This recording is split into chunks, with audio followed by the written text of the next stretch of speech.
কোনো সাম্প্রদায়িক দাঙ্গাবাজ, কোনো গুন্ডা বদমাশ মস্তান এবং কোনো লুটেরা, দুর্বৃত্ত বা দুর্নীতিগ্রস্ত তাদেরকে বামপন্থীরা আমরা দূরে সরে দিই। আমাদের মধ্যে দু একটা এরকম ঘুণ ধরা পোকা ধরা কিছু পেলে সেগুলোকে আগে ফেলে দিতে হয়।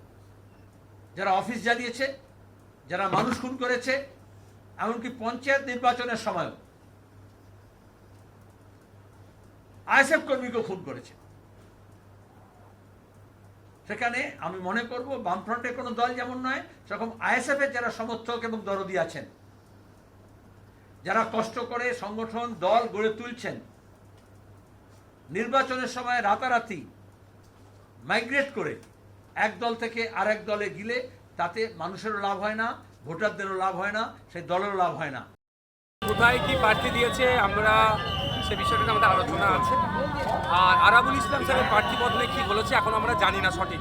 এতটুকু বলবো, আইএসএফ কাকে প্রার্থী করবে না করবে, আইএসএফের রাজনৈতিক এটা ইন্টারনাল পলিসির মধ্যে পড়ছে। আমাদের পলিসি অন্য কেউ ঠিক করে দিতে পারে না। আমি আবারও বলছি, আইএসএফের পলিসি নিয়ে অন্য কোনো রাজনৈতিক দল ঠিক করতে পারে না। আইএসএফের নির্দিষ্ট দলের একটা পলিসি আছে, আমরা কোনো দলের লেজুর ভিত্তি হয়ে চলতে পারি না।